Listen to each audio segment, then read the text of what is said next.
पैर की हड्डी टूट गई और टूटकर बिल्कुल चूर हो गई। तो ऐसे में डॉक्टर उसको कैसे सही करते हैं, चलो जानते हैं। सबसे पहले इंसान को एनेस्थीसिया देकर बेहोश कर दिया जाता है ताकि उसको दर्द ना हो। सबसे पहले डॉक्टर इस टांग के ऊपर कट लगाकर जहां से हड्डी टूटी होती है उसके बाहर में कट लगाकर पूरी हड्डी को ही बाहर निकाल लेते हैं और फिर घुटने के ऊपर और टांग की साइड में होल किए जाते हैं और फिर इंट्रामेडुलरी रोड को इस तरीके से टांग की हड्डी के बीच में डाल दिया जाता है और फिर इस इंट्रामेडुलरी रोड को नट लगाकर इस तरीके से फिक्स कर दिया जाता है ताकि ये कभी भी हिले ना।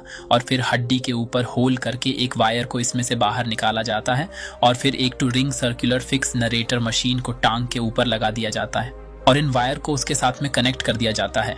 इस मशीन के ऊपर ये साइडों के अंदर 2 बोर्ड्स लगे हुए होते हैं। ये बटन की तरह ही काम करते हैं और इनको घुमाने पर ये मशीन हड्डियों को दूर दूर करना शुरू कर देती है।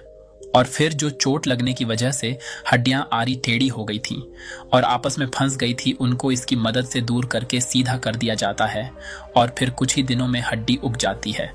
मरने के बाद डॉक्टर कैसे पता करते हैं कि उस इंसान की मौत किस टाइम पे हुई?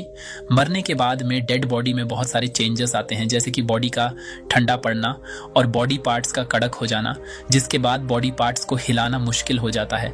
मौत के बाद बॉडी इन स्टेजेस में डिकम्पोज होती है। मरने के आधे घंटे बाद में बॉडी का सारा ब्लड सरफेस से टच डिपार्टमेंट में इकट्ठा होना शुरू हो जाता है।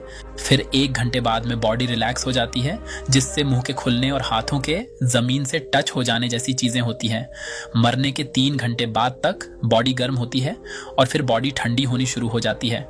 8 घंटे बाद में बॉडी का ब्लड जहां पे इकट्ठा हुआ है वो पार्ट्स नीले रंग के हो जाते हैं। फिर बॉडी में लैक्टिक एसिड और कैल्शियम का लेवल बढ़ने से बॉडी अकड़ जाती है। डेथ के 1 घंटे बाद में बॉडी का टेम्परेचर 2 डिग्री कम हो जाता है और बाद में हर घंटे 1 डिग्री कम होता है। फोरेंसिक एक्सपर्ट्स बॉडी के अकड़न और टेम्परेचर देखकर डेथ के टाइम का अनुमान लगाते हैं।